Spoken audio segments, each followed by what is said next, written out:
Welcome back. It's episode 3 of the Top Button Podcast. I'm your host, Charlie Five. I'm absolutely jacked for this episode. I'm jacked for this weekend. There's a huge, absolutely monumental weekend on deck for this weekend. Potential for gigantic things for basketball, football recruiting, everything. I had to drink 2 cups of coffee before we started recording this, just so I could have the caffeine coursing through my veins so I could accurately portray the energy that we need to have this weekend, the energy that's going to go into this weekend that could possibly reap, like I said, huge benefits for basketball, football, everybody. Just stating the obvious, we have a humongous basketball game on Sunday. USC comes to town. We get a chance to avenge, our loss last year. We're coming off 2 huge victories. I'm talking doming a blue blood in Atlanta by almost 30 points. If it's over 25, I'm rounding up. I'm just going to say 30. I think it was 28 points. I'm just saying 30. We domed a blue blood by 30 points. We go into Huntsville. We play on those god-awful rims. How terrible did those rims sound? I mean, you go from shooting these buttery, soft rims in Atlanta, and then you go into Huntsville and you're shooting like 1970s gymnasium, no spring back rims. Just sounds like you can hear all the metal in the building clang when you hit the rim. But we still scored 87 points. And the coolest thing about tonight's game, I'm recording this on Wednesday. The coolest thing about tonight's game is everybody in the rotation scored tonight. Everybody in that 10-man rotation scored tonight. So I think that's really cool. You only had 2 guys in double digits. Basketball, you had your get-back game. You're picking up momentum. Now you get to go back to Auburn Arena. You can't even get a ticket for this game, guys. It's like they're like $300 for $300 for like upper deck tickets. Stating the obvious, you got Bronny James coming to town, looking for his second action as a collegiate basketball player. He played a little bit the last game against Long Beach. I think they got beat. Played 15, 16 minutes. Nothing crazy, but, he's coming back from his little health scare. I'm sure he's going to see a lot of playing time early and often in Auburn Arena. So the vibe in the crowd is going to be absolutely electric. And then to top it off, LeBron is off all weekend. The Lakers don't play this weekend. So there is a very, very good chance LeBron could show up courtside, which will just take the energy up even higher than it could possibly be. So humongous weekend for basketball. You get your last real big non-conference test before you have a couple more games before you hit the conference season. So this is a big one. I feel like if you win this one, you got a good chance to just end your non-conference season with just 2 losses. That'd be huge. And again, we were reeling a little bit. We shot well again tonight. We shot well in Atlanta. Can you keep that momentum going? I'm excited. I mean, I'm super excited for this game. I had this game kind of penciled early that I was going to be fired up for, and I think we all should. It's going to be a lot of fun. Not only is it a huge basketball game, and the timing of that basketball game, holy cow, happening on Sunday before the dead period, before early signing day for high school football. You got the possible fever pitch, the fever pitch of energy to bring in some high school players, and we're doing that. Bringing in some guys to visit, bringing in portal guys to visit, and then you're gonna they get to go into the dead period on that high. Like, holy cow! Thank you, Bruce Pearl, for scheduling this this day, because we lucked out. It's going to be, I think it's great energy to have right before you go into the dead period before signing day. So what does that mean? After Sunday, you got Monday, Tuesday, signing day's Wednesday. Okay. There's no more visits. This is it. So for high school kids that plan on signing, plan on signing on the early signing day, which a vast majority of them will, this is your last chance to make an impression. This is your last chance they can come on campus face to face, and you can make an impression. And again, we're bringing in some top guys, and I'm going to talk about who that is in just a second. This is not necessarily it for the portal. It is a dead period though. So even the portal, even though it just opened, there will be a dead period for a little while for the portal. So this is a big weekend for portal too. And we're going to talk about some of the guys that are in here, but they get a chance to go to this basketball game as well. It's a chance to make an impression on portal guys before. And I think you're starting to see a lot of commitments from the portal. And it'd be good when we have some top targets to go ahead and get those guys locked down, because who knows what can happen when communication is not necessarily that great, holidays, whatever, and you got to wait until the dead period ends, and then they can start coming back on campus. It's just a big weekend. A lot of things coming down to the wire. There's a lot of recruitments that we have that we were possibly maybe worried a little bit about that we're going to talk about. There's recruitments that we're still pushing. There's some 2025 guys that are coming in. Maybe a couple of them that could be on commit watch. Go ahead and get in this class early, and we'll talk about that too. So it's just a massive weekend that you need to be by your phone. You need to be refreshing X. You need to be refreshing the message boards if you're a message board person, because there could be a ton of action Friday, Saturday, and then obviously we come to like a crescendo with this basketball game on Sunday that we all should be pumped for. Hey, by the way, if anybody's got any tickets, holler at your boy. I'd love to go. But it's a little bit out of my price range. But let's talk a little bit about high school. Okay. We got some high school visitors obviously coming in, and it's not just your run of the mill high school guys. Okay. We have essentially the 4 of the 5 receivers that Hugh Freeze has targeted has gotten commits out of 3 of the 4, and working really, really hard on on the 4th. They're all going to be here together. Okay, so think about this. Sitting in that basketball game, you're going to have Cam Coleman, Perry Thompson, Ryan Williams, Malcolm Simmons, and then, Bryce Kane lives all the way down in Mobile. He spent the whole weekend in Hattiesburg for the Alabama-Mississippi All-Star game. He may still make it back. You never know. You never know who's going to show up, but we know for sure those 4 guys are going to be here. Can you imagine the electricity of that crowd when they see those dudes walk in? When that student section points those guys out and they start chanting their names, I mean, it gives me chill bumps thinking about it. Already talking about, free. I want to hear some Freeze 5 chants, some We Want Ryan chants. I mean, Ryan Williams is going to think about that too. Ryan Williams, fresh off a reclass, fresh off reclassifying into the 2024 class, becoming the top 12 prospect in the country in this year's class. He was the number 1. Next year, he reclassifies and he's only the number 12. He only drops to number 12. It's incredible.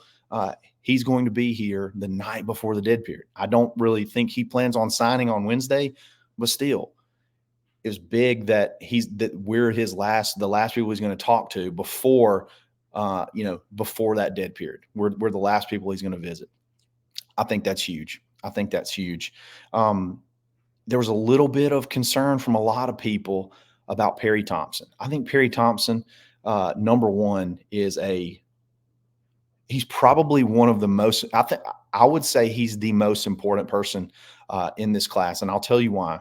Because he was really, really that first big flip, that first shot across the bow that Hugh Freeze, put out that says, hey, we're here. We're going to go toe-to-toe with you. We're not backing down. We're going to go after the best of the best. And you go and you flip a guy that Alabama really wants so bad that even up until now, when I'm recording this, I think this evening Nick Saban was in home with him. They're not giving up. They don't want to give up. And there was a little bit of chat. There was a little bit of worry. I think people were worried. Oh, there was some, I don't know if it was trolling. I don't know if it was just Alabama fans, wishful thinking, but there was a lot of talk, a lot of smoke that, hey, Perry may be waffling a little bit. Perry may go visit. Perry may go on an official visit on a weekend. Perry may go for the state championship game last Friday. None of it ended up happening. Awesome that we're going to get him back on Sunday. I kind of feel like that may squash all your doubt. That may squash everybody's doubts. You get Perry Thompson in, another 5-star wide receiver, the Sunday before the dead period. He plans on signing on Wednesday. He's already put out that he's going to have his press conference and things like that. Huge to go ahead, get him and get those guys together. Like, get those guys together. And the coolest thing about these guys, a lot of people think wide receivers, you got egos, prima donnas, whatever. These dudes like each other. Like, they're going to all be playing similar positions. They're going to be sharing the ball. They like being around each other. It's crazy. Malcolm Simmons and Bryce Kane, they're doing Instagram lives right after Alabama Mississippi All-Star practice together. Like, they're big buds now. And like, you just continue to build that camaraderie. I'm jacked up. And what better? I mean, you got possibly LeBron in the stands. You got an electric, sold out Auburn Arena, standing room only, going nuts. Basketball team is on a tear right now. Man, it'd be hard. If you're in that environment and you're not committed, it'd be hard not to want to jump in. That would just be something to be hard not to want to jump in. So I want to hear those chants. I want to hear it on TV. If I can't make it to the game, I want to hear some "We Want Ryan" on TV. I want to hear some freeze five. I want to hear some of those chants when the basketball portion of it has died down a little bit, in between plays, in between possessions, whatever. I want to hear it. I want to hear it at halftime. Give it everything you got, okay? Because this is a big weekend. A great chance to make a huge lasting impression on these guys in the 2024 class. So you got to be jacked. You got to be jacked for it. But not only are 2024 guys from high school going to be there, there's several key 2025 guys. And when I say key, we're not talking about, clothes are ready to be folded again. Zach will love that one. So 2025 guys, you got KJ Lacey, okay, who is a 4-star quarterback for Saraland. Ryan Williams is quarterback. He's going to be here. He's committed to Texas. And you got Alvin Henderson, who's probably the number 1 running back on our list. And I think both of those guys have been right there at possibly, KJ Lacey possibly making a flip. Alvin Henderson's been right there several times to go ahead and pull the trigger. How can you not? How are they going to be able to avoid the moment? Being there, being in that, being around those 5-star receivers. I would put both of those guys on commit watch. I'd put KJ Lacey. I'd put Alvin Henderson. Both of those guys possibly on commit watch. Would not shock me to go ahead and get a 2025 commit out of this weekend. It's just going to be so hard. There's so much energy. It's just going to be so hard to avoid it. It's just going to be so tough to avoid it. And this is where I think Freeze and staff is going to shine.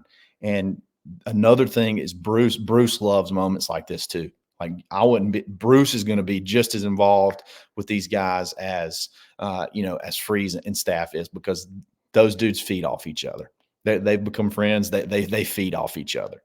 So high school recruiting is coming to an end for the early period. I really don't think we're going to have, but maybe I think we're going to sign everybody we're going to sign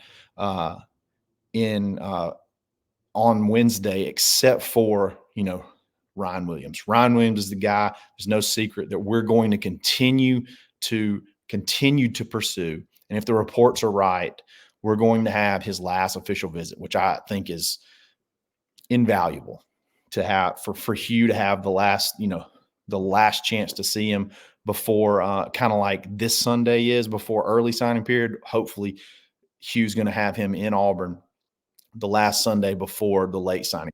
That's the plan. That's the rumors as of now.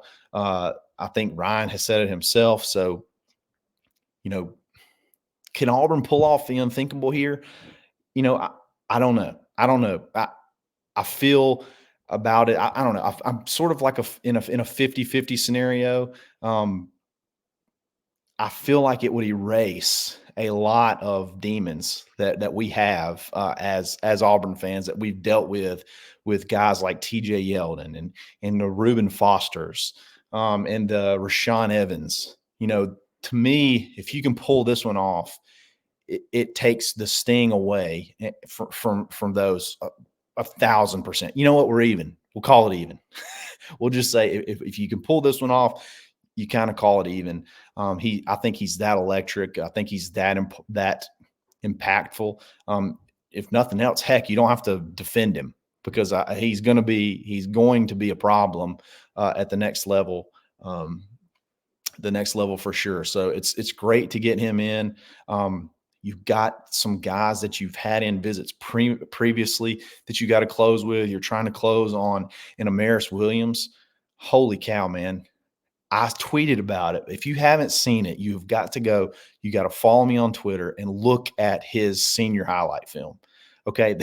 It's insane. Okay. So you have a 6'3-ish, 6'2", 6'3", 270-pound dude that plays running back and defensive line in high school. So he'll have a sack on one highlight, and then he'll have a 60-yard touchdown run on the next, where he will jump cut, stiff arm, take it to the house. I mean, he's absolutely killing kids.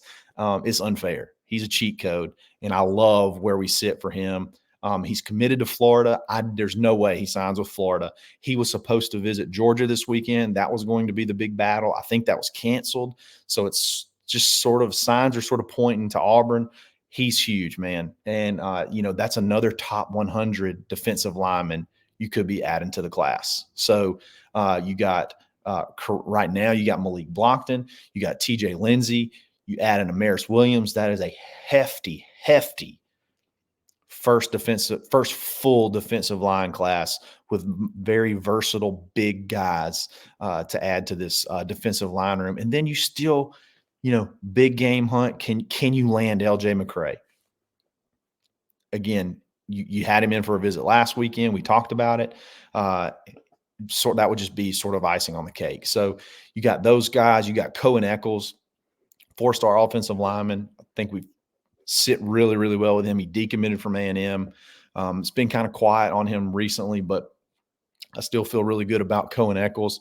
So all these last minute pushes, these phone calls, these texts, these FaceTimes, everything are going to be crucial through this weekend, through Sunday, because then it's just simply all you got is phone calls, if that. Text message. I mean, it's basically shut down. It's basically completely shut down. So we got some big dudes that are going to be here this weekend in the 2024 and 2025 class, and we have a show to put on for them. I just really hope we have another stellar performance from the Auburn Tiger basketball team. Not only do we need that win, but we need that atmosphere. We need that crowd. Hey, a good basketball team is a great recruiting tool. A good basketball team is a great recruiting tool. When it's in the off season and you can go just be in an environment where the crowd's going nuts, it's like a drug. You get it in Jordan Hare, and now you get to go have a little bit of you can go have a little taste here at Auburn Arena, which arguably at times could be just as loud, if not louder. So a good basketball game, a good basketball team is a great recruiting tool. And we have the stage this weekend to put it on for these guys. So you have to just we cannot discredit enough how huge this weekend is. On top of high school, obviously you have the portal as well. Huge portal visits. Okay. This isn't the end of portal recruiting. It's going to pick back up a little bit after the dead period is over, which is right around, I think it's a little bit after New Year's. Yeah, I think that's correct. I think it's right after New Year's. You'll have a couple of weeks before classes start, but everybody that you can recruit out of the portal will have to be in by January 2nd. We already have a lot of guys that we have targeted, that we've got the commitment from Robert Lewis. We got guys coming in this weekend. Offensive line, we have, I think, probably the top guy on our board at offensive tackle, Fernando Carmona. Like right off the bat, what a great name, Fernando Carmona. Just kind of rolls off the tongue. And he looks like a Fernando Carmona, big guy. Looks like he was in The Sopranos. I mean, just like he could just absolutely take you out. Okay. This is another reason why I love the portal. Okay. This kid was signed as a 6'4", 225-pound tight end, late bloomer. I say late bloomer. He's still a huge kid, but a late bloomer because now he's 6'5", like 315. Had one of the top offensive line grades in all of the whole country last year. Top 10, I believe, in the whole country. Like, this guy is big time, and he's coming to visit this weekend. And I'm hoping he has an absolute blast because we've talked about it over and over and over again. If you can get a franchise left tackle for 1 or 2 years that affords us to be able to slide Dylan Wade inside where he naturally needs to be for the NFL, he's a great tackle too. But I think for his prospects in the NFL, if he could come inside, that would be great for him. It'd be great for our line. And this guy's could be here for 2 years.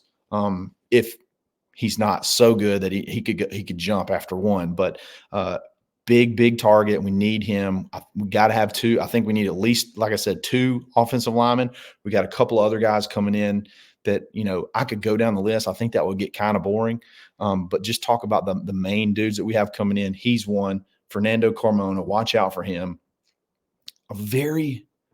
Two more very interesting prospects to me. Okay. Defensive line is a big deal. We're losing several guys. Marcus Harris has declared for the draft. And you lose a couple of guys to attrition from the portal with Wilkie Denard and dudes graduating like Lawrence Phillips. I'm sorry, not Lawrence Phillips. I think it's Lawrence Johnson, the transfer from Purdue, who played really good at spots. This guy from Penn. Okay, there's this defensive lineman from Penn that's entered the portal recently, and almost immediately after he entered, we were on him and we got a visit secured for this weekend. His name's Joey Slackman. Okay. If you want to talk about like a JJ Watt type looking built guy, this is it. This is carbon copy almost. The way this guy's built, he had one of the highest PFF grades as a defensive lineman in the whole country. Now, granted, the competition, I get it, Ivy League, Penn, whatever. The dude is built. The dude can play. He's going to be here. We need defensive linemen. You look at him and the Michigan State guy. If you could get those two dudes out of the portal, you're rocking. You're absolutely rocking. But Joey Slackman, that's got a lunch pail, hard worker, defensive lineman, mean name to it. It just sounds like one. Joey Slackman. I like it.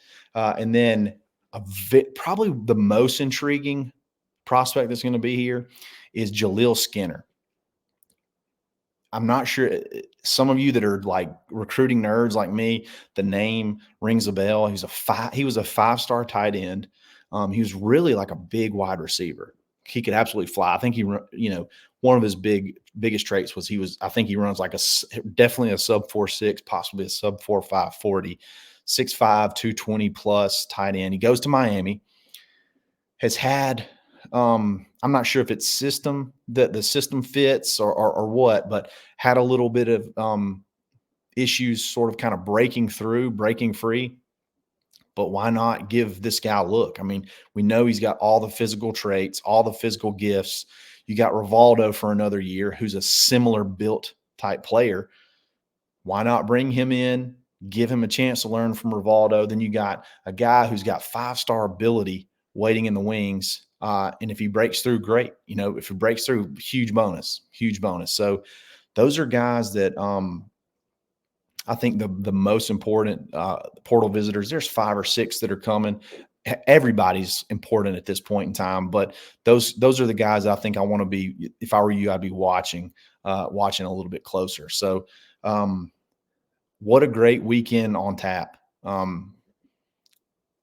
I love weekends like this. I love recruiting. I love closing things out. I love getting on the message boards, getting on Twitter. And I love caring about recruiting again. I love caring about these weekends again. Man, is it not fun to you guys as it is to me? It's a blast. It's an absolute blast to feel like you got a chance at everybody. Like, it doesn't feel like anybody's off the table. I mean, you still got, like I said, LJ McCray. You got KJ Bolden out there. Maybe a long shot, but still, you got those guys that you've had close visits and chats and in-homes with, going down to the wire. You got Ryan Williams still out there. And the cool thing is, like, once your class is in, it's just boom, that's your whole focus in late signing period. Like, it's so much fun. It's so much fun. And it's just continuously helps me feel confident about the direction we're going. And you got to get them in, and you got to develop them, and you got to win. So you don't just become a Jimbo Fisher, but you got to have them before you can develop them. You got to have the players before you can go toe to toe with these guys. Trenches are getting there. I don't know, man. It's just a fun time. And then you get to shut it off for a little while, and then it's basketball season. Like, it's great. It's great. You got basketball and portal at the same time. And then basketball gets done. We're rolling into spring, and then we're rolling into the spring portal. It's great. It's great. So I think this week, again, y'all just be around your phones this weekend, because I think it's going to be a lot going on. You're probably going to you could even have some dudes letting you know they're coming back. Some Auburn Tigers that are coming back to run it back again. There was an Instagram live tonight, and I think Eugene Asante kind of put the feelers out there. And there was an Auburn football tweet with Keontae Scott that kind of seemed like it was kind of possibly pointing in that direction for Eugene to come back. And again, that's just as big. If he does come back, that's just as big as signing a 5-star in the portal. You get a guy that could leave. You get him to come back. It's just like signing a 5-star out of the portal. So I'm going to try my best to keep you posted. And then we'll get back together on Tuesday and recap the visits, have a signing day preview, everything that's happened that we think is going to happen. What do we hear over the weekend? We're going to talk about it. If you got questions, hit me up on Twitter. You can find me _Charlie_5. It's easy. Put some comments in the YouTube questions in the YouTube comments. I typically try to answer or respond to all of them. But I'm having a blast with this. I'm booging. I got the coffee running through my veins. I'm gonna be up for probably another couple of hours, like just trying to wind down, because I'm just so jacked for this weekend. So y'all have a great weekend. Enjoy it. Let's win this basketball game. Let's close some studs, and let's rock and roll. This has been episode 3 of the Top Button Podcast. Appreciate it, guys.